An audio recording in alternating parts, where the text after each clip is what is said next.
¿Qué pensáis? ¿Se puede olvidar en Galicia del apóstol Santiago? Pues sí, en 2 ocasiones. Sí. Bueno, la identidad se manifiesta a veces por los trajes, ¿no? A ver, vengan ustedes por aquí, ustedes dos. Venga, hombre, lo tenemos todo el día. La identidad se muestra por los trajes. ¿Ustedes de qué van vestidas? De primera comunión. ¿Seguro? Sí. Muy bien. El traje de primera comunión. Muy bien. ¿Yo de qué voy vestido?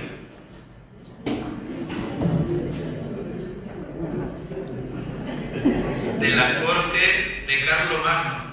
No sabías, ¿eh? Sí, reíros, pero eso es cierto. Los trajes de misa son copia de los trajes de la corte de Carlomagno. Si veis grabados de la época de Carlomagno, veréis a mucha gente alrededor del rey y el rey también vestidos así, porque se copiaron, porque dijeron, bueno, ¿qué es lo más elegante que hay para celebrar la misa? Pues lo que se ponen en la corte. Y esto así era como iban vestidos en la corte de Carlomagno. ¿Y ustedes de qué van vestidas? La identidad, el traje tradicional gallego, pues forma parte de lo que nos da identidad en Galicia. Muy bien, pueden sentarse ustedes, señoras. Muy bien.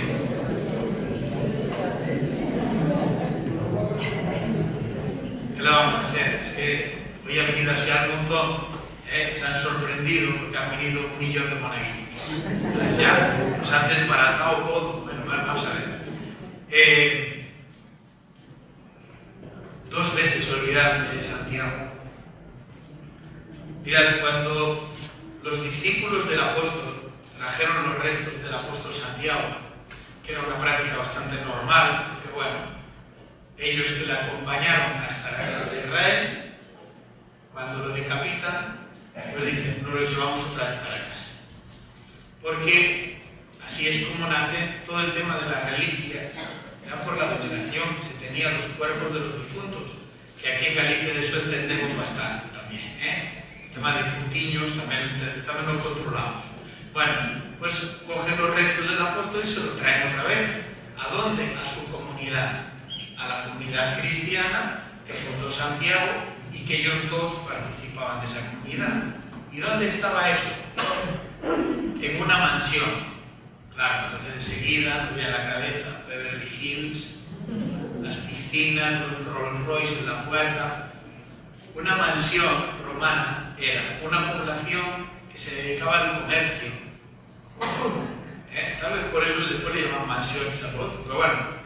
Y era pues eso, un pueblo que allí era un cruce de caminos y traían el oro de las médulas o de cualquier otro sitio de Galicia, porque en Galicia había yacimientos de oro por todos lados. Llevaban allí el oro, llevaban el vino, llevaban el trigo, y allí se comerciaba y después se volvía otra vez. Unas cosas se enviaban para Roma, otras cosas se comercializaban allí. Y de esa población que se dedicaba a eso eran los discípulos de Santiago. Esa población, ¿sabéis dónde está actualmente? Debajo de la escalinata que está enfrente de la Fuente de los Caballos en la catedral. Esa fuente que hay en los caballos, está la fe arriba de la fuente. Justo en esas escaleras hay 2 puertas verdes a los lados de las escaleras y por ahí entras al yacimiento arqueológico. Y justo debajo de esas escaleras están los restos de esa mansión. Que no es que nos lo hayamos inventado de Santiago, ¿vale?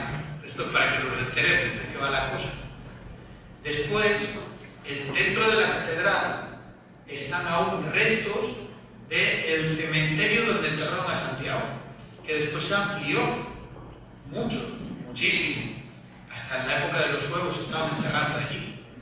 Pero después llegó la invasión musulmana, que fue a base de besitos y abracitos, todo el mundo lo sabemos. No había espada ni nada. Llegaban, nos dábamos un biquiño, le dábamos ya externas, ¿verdad? Muy bien. Es que ahora no puede decir nada. ¿Verdad? Santiago Matamoros está por ahí. está castigado porque salió en la batalla de Clavijo y desde entonces los tenemos castigados. Eso también forma parte de nuestra identidad, que nos tiramos no sé cuántos siglos reconquistando España. Bueno, el caso es que en la invasión, y todo el mundo a qué se dedicaba, unos a huir, otros a intentar salvar el pellejo, otros a defender lo que tenían. No tenían tiempo para las devociones. ¿Qué queréis que os diga? Si estuviéramos ahora en una guerra mundial, no estaríamos seguramente reunidos aquí, estaríamos cada uno intentando sobrevivir. Y eso es lo que les pasa. 711, la invasión, enseguida casi se comen toda la península, menos el reducto de Asturias. Y claro, entre eso conquistaron estas tierras, que no le gustaba nada, porque llovía mucho. Y hacía mucho frío, y estos venían del norte de África con calorcito y tal, y no les hacía gracia. Por eso sabéis que por eso se llama moros, ¿no? ¿O no lo sabéis tampoco? ¿De dónde vienen la mayoría de los que entraron a España a conquistarnos? De la zona de Mauritania. ¿Cómo se dice eso en latín? Moure. Y de ahí viene moro, porque viene de Moure. Los que vienen de Moure son moros. No sabía, pensaba que era un insulto, ¿eh? Todo el mundo piensa que es un insulto. O sea, los de Zaragoza le llamamos zaragozanos y nadie se siente insultado. Y a los de Moure le llamamos moros y se sienten insultados. No, hombre, no, que sois de allí, ¿qué le vamos a hacer? Entonces, vienen, invaden España, aquí no les gusta mucho, cuando empieza la reconquista, casi lo primero que se reconquista prácticamente después de Asturias es parte de León y Galicia. Y después empiezan por el norte de Portugal hasta llegar a Porto, más o menos.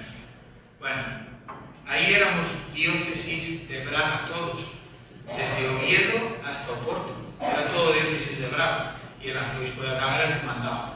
Pero en aquella época estaba todo desorganizado, muy mal. Estamos hablando del 820-830. Han pasado 100 años de la invasión, está todo por reorganizar. Y una de las cosas de las que se habían olvidado era del mausoleo donde se veneraban los restos del apóstol. Nadie se acordaba. Y todos dicen, bueno, pues se encontró la tumba en el 820, del 820 al 830. Vale, ¿cómo me explican ustedes que hubo una peregrinación marítima desde la zona de Noruega, en el 734, de la realeza de esa zona, a visitar la tumba del apóstol, si no estaba? Porque sí que estaba, pero se habían olvidado de Santiago. Primero olvido de Santiago. Se tiró olvidado 100 años. Durante 100 años nadie le hizo mucho caso. Tenían que salvar la vida, no podían estar en esas cosas. Y entonces, un tal Pelayo, que era un anacoreta, un día llevando sus ovejas o el ganado que tuviera, nota un resplandor un poco extraño y como una estrella que marca un lugar en medio de unas ruinas, que era esa mansión romana de la que os hablaba, en medio de unas ruinas, y es cuando se acerca y ve que hay un mausoleo un tanto extraño, que era una tumba principal y dos un poquito más humildes. Entonces Teodomiro, el obispo de Iria Flavia, porque Santiago no existía, era Iria Flavia la diócesis, viene hasta allí y ve que en la tumba estaba grabado Apóstol Santiago. Y ahí empieza la reconstrucción. De ahí viene Alfonso II el Casto, que viene de Oviedo a traer los dineritos para hacer el primer templo donde se albergaban los restos del apóstol. Y de ahí viene un camino que se llama el primitivo, porque fue la primera peregrinación oficial que se hace desde el redescubrimiento de la tumba. Y lo hace Alfonso II el Casto. partir de ahí empieza a recuperarse la devoción, ¿no? Pero hay un problema. Todo iba bien, más o menos, hasta que en el siglo XVI un tal Francis Drake, el pirata inglés, ¿qué te esperabas? Entre franceses e ingleses y los de Mauritania estamos arreglados. Bueno, pues Francis Drake, el pirata, amenaza con ir a la catedral y robar los restos del apóstol, cosa que ni Almanzor se había atrevido. Almanzor llegó allí, se llevó las campanas de la catedral hasta Córdoba, arrastradas por esclavos cristianos. Murieron miles, trasladando las campanas hasta Córdoba. Pero no se atrevía a tocar los restos, o seguramente los cogerían y se los sacarían de la catedral para salvaguardarlos. Pero Francis Drake dijo: voy a ir y voy a robar los restos del apóstol y todo lo que hay en la catedral. Y el arzobispo de aquella época enterró los restos justo debajo del altar mayor, en el siglo XVI. Francis Drake no llegó nunca a la catedral, pero tampoco salieron nunca los restos del apóstol. En el siglo XIX nadie se acordaba de los restos del apóstol Santiago. No pasaba ni medio peregrino por la catedral. Segundo olvido del apóstol Santiago. Y tuvo que venir un alicantino, el cardenal Pallé Rico, a volver a recuperar los restos. Llega el cardenal a finales del siglo XIX y dice: bueno, pero ¿qué pasa aquí? Esta es la catedral de Santiago, ¿dónde están los restos? No sabemos, pero había uno que era muy espabilado, que era un canónigo de la catedral, que era arqueólogo. Y este arqueólogo le dice: yo sé dónde está, porque hay un pergamino que habla de eso, precisamente en el archivo de la catedral. Y entonces es cuando hacen las excavaciones y recuperan los restos del apóstol, pero no volvieron a salir nunca a donde estaban en el altar mayor. Pero el cardenal dijo que se queden donde se quedaron enterrados. Y ahí es donde está la arqueta de plata, justo en el sitio donde enterraron los restos en el siglo XVI.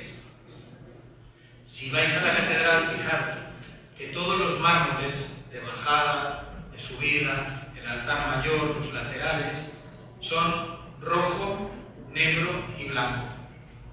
Rojo Alicante, negro Alicante y blanco Alicante. Todos de las canteras de Alicante. Lo compró el cardenal para engalanar toda la catedral. Bueno, segunda vez que se olvidó del apóstol la gente. ¿Cuál es la tercera que se ha olvidado?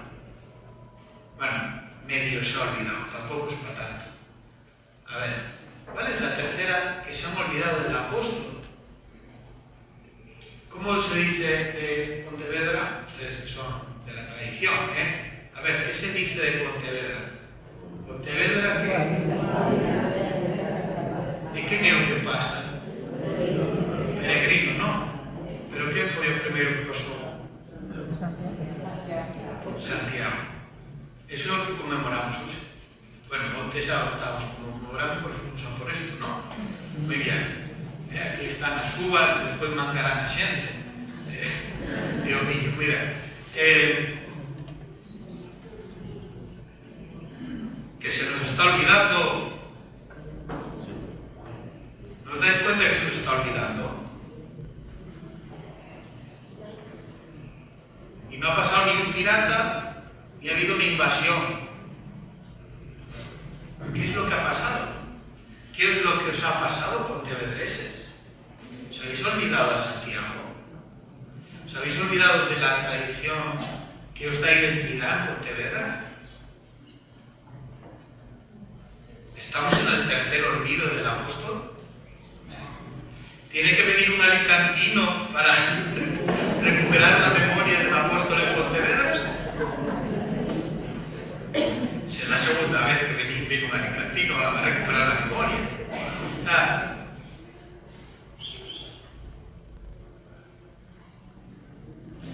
La identidad está clara. Lo que pasa es que se nos ha enfriado un poco la memoria. Porque Pontevedra, si os dais cuenta, tiene una Virgen del Camino, ¿verdad? Tiene una peregrina, ¿verdad? ¿Y por qué? Porque hay un camino, ¿no? ¿Y quién provoca ese camino? ¿Perico de los Palotes? ¿Quién es el artífice de la identidad de Pontevedra? Santiago. Y el otro, toma arriba, San Benedicto. Lo siento mucho, pero nosotros somos los amos de toda Pontevedra. Es lo que hay. Es lo que hay. Vale. El caso es que si se nos olvida nuestra identidad, pues ¿qué diferencia hay entre Pontevedra y Vigo? Estoy tocando en la línea de flotación. O sea, ¿qué diferencia hay si nos quitan a Santiaguillo y nos quitan a San Benito y después las dos devociones que nacen alrededor de ellos, que es la peregrina y la del camino, que nacen porque están estos dos por aquí? Lo único que nos salva entonces es el Pontevedra, que lo tenemos aquí al lado, porque ellos tienen el Celta y es lo único que nos diferencia, porque todo lo demás es igual. ¿No os dais cuenta de que esto es la identidad de Pontevedra? Entonces podemos dejar que se vayan muriendo nuestras tradiciones por recuperar nuestra identidad, lo que marca el camino de Santiago, que tendría que tener aquí una presencia absoluta en este lugar, porque esta es la casa del apóstol, absoluta, contundente. No tendría que pasar ni un solo peregrino por aquí que no conociera la historia de Santiago peregrino, que aquí recibió acogida y caridad por las gentes de Pontevedra. Entonces mucha Pontevedra no sería pontevedrita, ¿sabes? No así pontevedrota, no pontevedrita. Vale. Si es que si nos quitan el puerto, la ría y el río,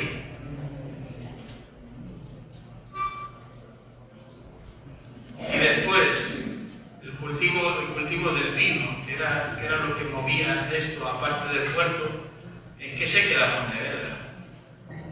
Pues lo mismo si nos quitan la identidad cristiana y estas dos devociones concretas, que es el apóstol Santiago, que es San Benito, y que después nacen todas las demás devociones de la ciudad, ¿en qué se queda Pontevedra? Por eso tenemos que apostar por recuperar la memoria del apóstol en medio de nuestra ciudad.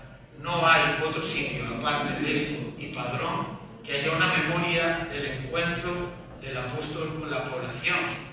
Y allí estaba muerto, aquí estaba vivo. No podemos perder lo que nos identifica y nos diferencia de los demás. Así que no pasen el tercer olvido del apóstol aquí en Pontevedra, que antes de que nos olvidemos,